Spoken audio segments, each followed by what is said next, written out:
Hello and welcome back. This is Signs and Wonders.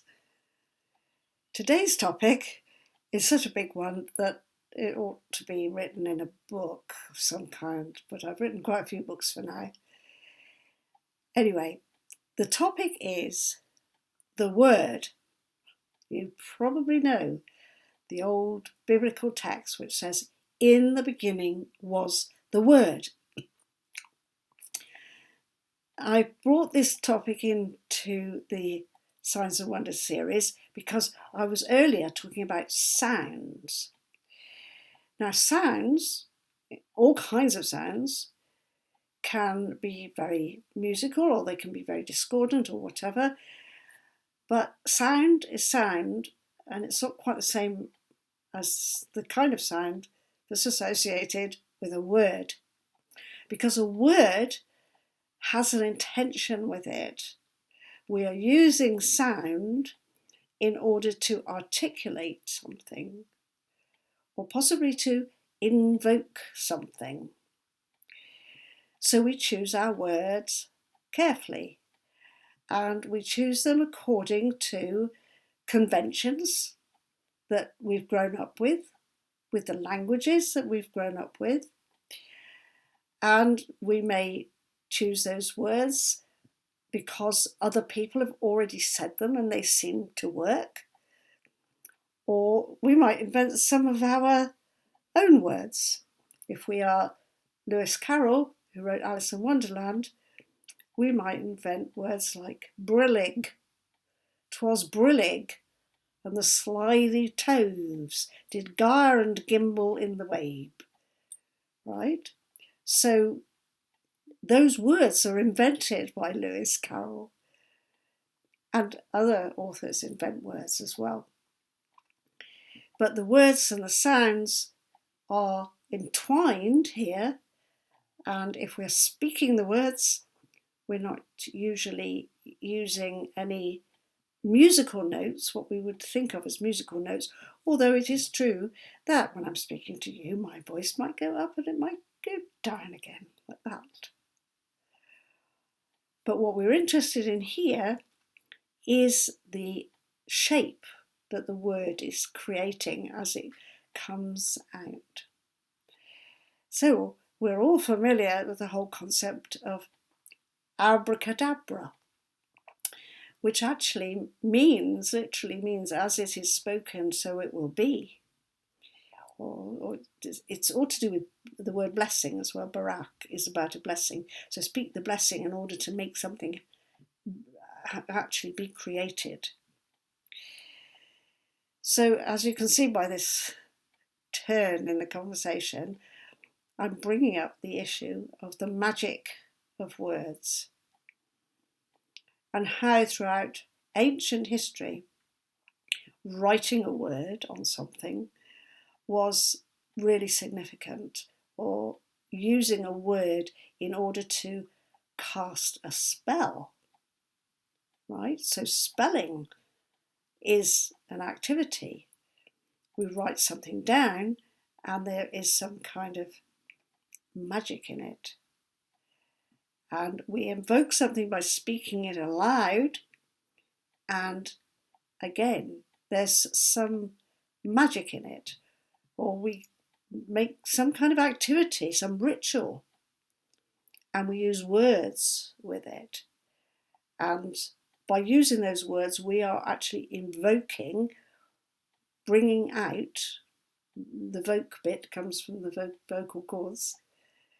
We are bringing out something that wasn't there already. Or if it was there, we are calling it towards us. So, of course, you can see that this will lead us towards the whole idea of law of attraction.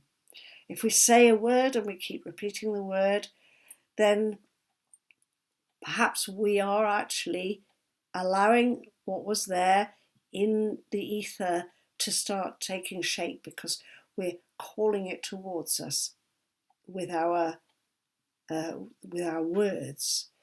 And that's what prayers are about. We're hoping with our words to influence something in the divine arena to shift and go in the direction that we would like it to go in. Now that's an interesting proposition, because how do we know what would be the best? And this is something that healers come up against sometimes. Say prayers for somebody who is perhaps in a coma or is at death's door. Say prayers for them. What are you asking? What are you invoking when you say those prayers? Make them better? Bring them back from that dark corridor that they might enter in order to go down to meet the light? Bring them back so that they can be with us? Whose choice is that? It might not be the right thing to invoke for the person who is actually going on that journey. So you can see the conundrum here that we have discovered over many generations that likely and evidentially some things that we say do have an effect. That we can pray for something or use words to produce results. But the conundrum is, who decides what those results might be, and whose potency in their language will actually make the results arrive?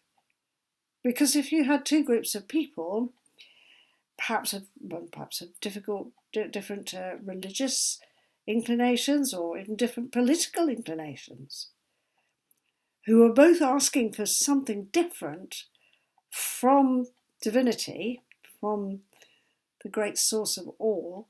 We want it for us. Oh no, we want this for us. Where is the winner? What reality is going to come into play because of the different choices of those different groups? There's the conundrum. And the same applies to people on a more human, individual level as well. Two different people want two different things. And I think what's best would be this, and you think what's best would be that. And we both go off into our separate little rooms. We say our prayers. We invoke the energy of the divine in order to support our prayerfulness and our commitment to attracting what we want. Can both those people succeed if they are competing potentials? Think about it. Think about it when you ask for something, because that asking can manifest something, and people who do the law of attraction do get good results. And so I'm not squabbling with that. But what I am saying is that be careful what you ask for, and because you've got to live with the results of what you say and what you speak and what you invoke. And excuse me, if you tell something that's against the whole nature of truth and beauty, just for your own convenience, then quite likely something will turn its tail on you, and you will come up against perhaps an end result which wasn't quite what you'd hoped for. So that's why we take care of what we say. It's not what you say, it's what you feel behind what you say that's significant. It's speaking something, but at the same time meaning it and wanting it and desiring it. The word on its own is not sufficient. There's got to be some energy behind it and some potency. That's what makes a difference between somebody who kind of wants something and is saving up in their money box for it, but they won't go the whole way. There's no real intentionality behind their desire. So think about what you want. Think about how to frame what you want as not as a prayer so much as a kind of considered formula.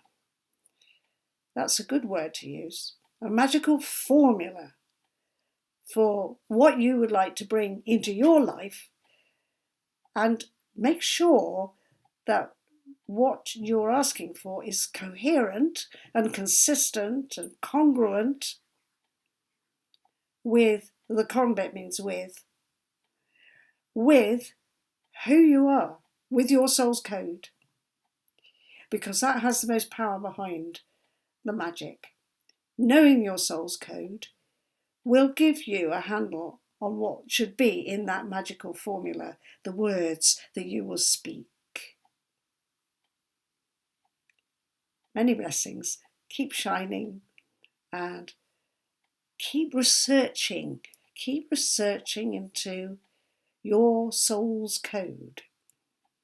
Get to know your daimon. Get to understand why you're here. Then you'll know why you want certain things. And then the power for the desire will come with the words when you utter the magic formula. Many blessings.